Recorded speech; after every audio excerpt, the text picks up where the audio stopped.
જય શ્રી કૃષ્ણ મિત્રો, નાગપાંચમની સુંદર કથા હું રજૂ કરું છું. નાગપાંચમ શ્રાવણ વદ પાંચમના દિવસે આ વ્રત ઉજવાય છે. શ્રાવણ વદ પાંચમના દિવસે સ્નાન કરી પાણિયારે કુમકુમથી ચારે બાજુ દરવાજાવાળો ચોરસ કરી એમાં 5 નાગ અને નીચે ઘોડિયું ચિતરી દેવું. ફરી શ્રીફળ, તલ અને બાજરાની કુલેરનું નૈવેદ્ય ધરાવવું. ઉગાડેલા મગ, મઠનું નૈવેદ્ય ધરે છે અને તે પ્રસાદથી ભોજન લે છે. રૂની પૂણીને ખેંચી વચ્ચે વચ્ચે કુમકુમવાળી આંગળીથી દબાવી લાલ દાંડીવાળું ધોળું ફૂલ હોય તેવા નાગલાની માળા પાણિયારાના નાગ દેવતાને ચડાવાય છે. એની કથા હું આપની સમક્ષ રજૂ કરું છું. એક ડોસીમાને 7 દીકરા. 7યને ડોસીએ પરણાવ્યા. મોટા 6 છોકરાની વહુઓ મોટા ઘરની, પણ નાના છોકરાની વહુના પિયરમાં કોઈ નહીં. એટલે ડોસી 6 મોટી વહુને લાડકોડથી રાખે, પણ નાની વહુ પાસે તો તનતોડ મહેનત કરાવે અને ઘરના કામ લે.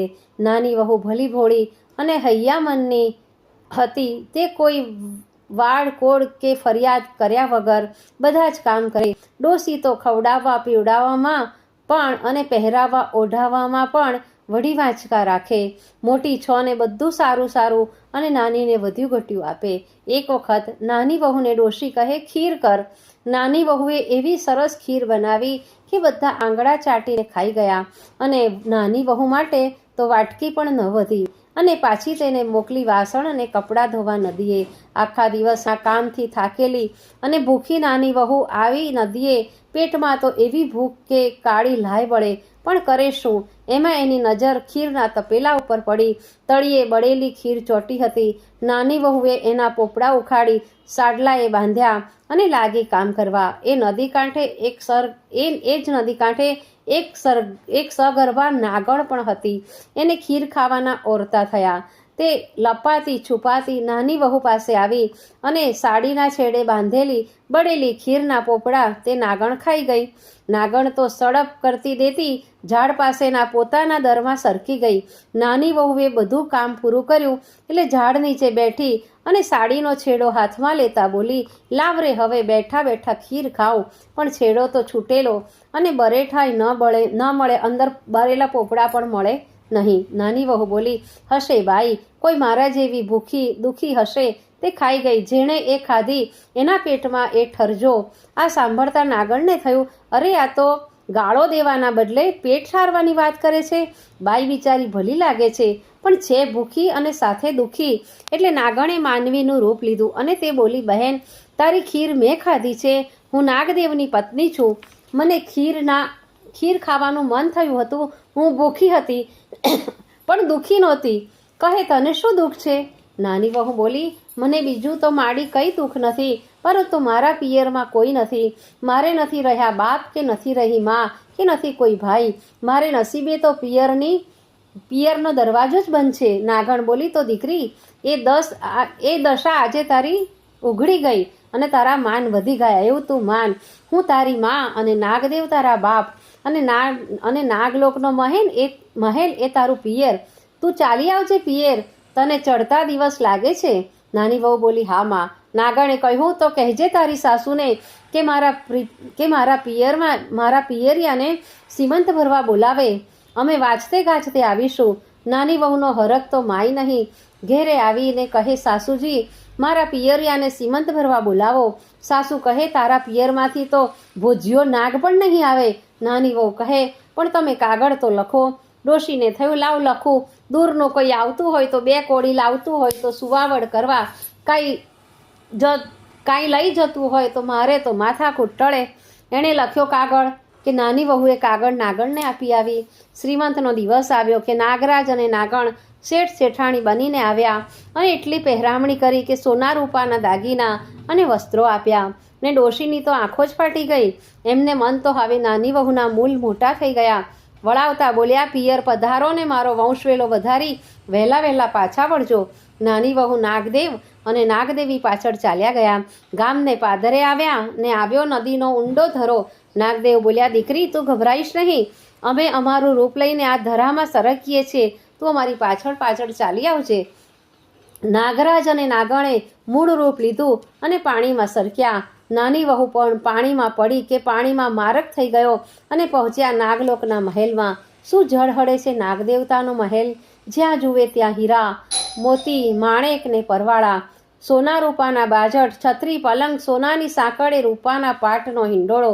નાની વહુએ તો સપનામાં પણ નહોતી જોઈ એવી સમૃદ્ધિ જોઈ. ભાત ભાતના વસ્ત્રો, આભૂષણો, જાત જાતના ખાણાપીણા. નાની વહુ તો ખુશ થઈ ગઈ. દિવસો પૂરા થયા અને નાની વહુને આવ્યો દીકરો. નાગણને પણ 2 બચ્ચા આવ્યા. નાની વહુ તો પોતાના દીકરાને હિંડોળે અને 2 ભાઈઓને પણ પારણે પોઢાડી હાલરડા ગાય. આમ આનંદથી દિવસો જાય છે. નાગભાઈઓને દૂધ તો બહેન જ પાય. ઘંટડી વગાડે ને 2 નાગ બચ્ચા આવે ને ચૂપચાપ દૂધ પી જાય. નાની વહુનો છોકરો મોટો થયો, થોડો સમજણો થયો અને છળી ન મરે એટલે તેણે નાગથી દૂર રાખે. પણ એક દિવસ નાની વહુ દૂધ ઊનું મૂકી બહાર ગઈ અને છોકરો ભંખોડિયા ભરતો રસોડામાં પહોંચ્યો. એને રૂપાણી ઘંટડી જોઈ ને હાથમાં લીધી. ઘંટડી તો વાગી એ સાંભળી નાગના બચ્ચા દૂધ પીવા દોડી આવ્યા. 2 નાગના બચ્ચા જોતા છોકરો છળી ઉઠ્યો. હાથમાંથી ઘંટડી પડી ગઈ અને તે પડી નાગના બચ્ચાની પૂંછડી ઉપર. તે પૂંછડી કપાઈ ગઈ. બીજો ગયો દૂધ પીવા અને ઊનું હતું તેથી દૂધ મોઢું બળીને બુચ્યું થઈ ગયું. એથી 2 નાગના બચ્ચા ક્રોધે ભરાયા અને બોલ્યા, અમે તને દંશ દઈશું. નાગણે આવી તેમને સમજાવ્યા કે બહેનને ડંખ ન દેવાય ને હવે તમારા નામ પાડ્યા ખાંડિયા અને બુચિયા. નાગણના કહેવાથી ખાંડિયા મૂચ્યા દંશ દેતા અટકી ગયા. પણ મનમાં રોષ રહી ગયો. નાગણને લાગ્યું કે હવે દીકરીને વળાવવી જોઈએ. ખૂબ આણો કર્યાવર આપીને નાગણે દીકરીને વળાવી. ડોસી તો હવે નાની વહુ ઉપર ખુશ. એક દિવસ નાગકુમારોએ વિચાર્યું, આપણને બહેનના છોકરાને દંશ દઈએ. એણે તો આપણને મારી નાખવા જ ઘંટડી વગાડી. પછાડીને દૂધ ઉકળતું ફણફણતું રાખ્યું. 2 આવ્યા નાની વહુના ઘરે. એ ગયેલી પાણી ભરવા. પાણી ભરીને આવી કે ઓરડાના ઉંબરે ઠેસ વાગી. એ સાથે નાની વહુ બોલી ઉઠી, ખમ્મા મારા ખાંડિયા બાંડિયા, ખમ્મા મારા બુચિયા ભાઈને. એ સાંભળી નાગકુમારોને થયું કે અરે આ આપણી બહેનને પોતાને વાગે છે ને હજુ યાદ કરી ખમ્મા આપણને કહે છે. 2 શરમાયા અને પાછા ફરી ગયા. નાની વહુના માનપાન વધ્યા. એથી મોટી વહુના પેટમાં તેલ રેડાતું હતું.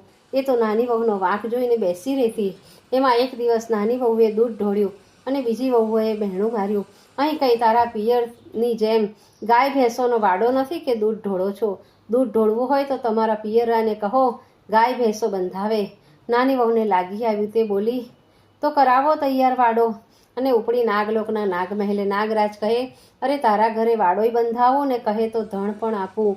અને નાની વહુ પિયરથી ગાય ભેંસો લાવીને જેઠાણીઓને કહ્યું, લઈ લો તમે જે ગાયો ને જે ભેંસો જોઈએ તે. સૌને પોતાના દૂધાળા ઢોર. જેઠાણીઓ ખુશાલ. નાગદેવનો જય. એ જેવા નાની વહુને ફળ્યા એવા સૌને ફળજો.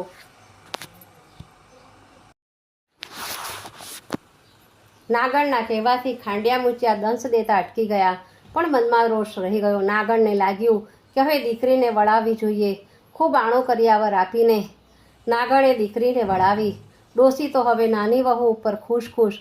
એક દિવસ નાગકુમારોએ વિચાર્યું, આપણને બહેનના છોકરાને દંશ દઈએ. એણે તો આપણને મારી નાખવા જ ઘંટડી વગાડી. પછાડીને દૂધ ઉકળતું ફણફણતું રાખ્યું.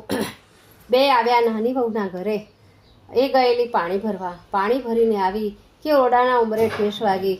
એ સાથે નાની વહુ બોલી ઉઠી, ખમ્મા મારા ખાંડિયા બાંડિયા, ખમ્મા મારા બુચિયા ભાઈને. એ સાંભળી નાગકુમારોને થયું કે અરે આ આપણી બહેનને પોતાને વાગે છે ને હજુ યાદ કરી ખમ્મા આપણને કહે છે. 2 શરમાયા અને પાછા ફરી ગયા. નાની વહુના માનપાન વધ્યા. એથી મોટી વહુના પેટમાં તેલ રેડાતું હતું. એ તો નાની વહુનો વાંક જોઈને બેસી રહેતી. એમાં એક દિવસ નાની વહુએ દૂધ ઢોળ્યું અને બીજી વહુએ બહેણું માર્યું. અહીં કંઈ તારા પિયરની જેમ ગાય ભેંસોનો વાડો નથી કે દૂધ ઢોળો છો. દૂધ ઢોળવું હોય તો તમારા પિયરાને કહો ગાય ભેંસો બંધાવે. નાની વહુને લાગી આવ્યું. તે બોલી, તો કરાવો તૈયાર વાડો. અને ઉપડી નાગલોકના નાગમહેલે નાગરાજ કહે, અરે તારા ઘરે વાડોય બંધાવો ને કહે તો ધણ પણ આપું. અને નાની વહુ પિયરથી ગાય ભેંસો લાવીને જેઠાણીઓને કહ્યું, લઈ લો તમે જે ગાયો ને જે ભેંસો જોઈએ તે. સૌને પોતાના દૂધાળા ઢોર. જેઠાણીઓ ખુશાલ. નાગદેવનો જય. એ જેવા નાની વહુને ફળ્યા એવા સૌને ફળજો.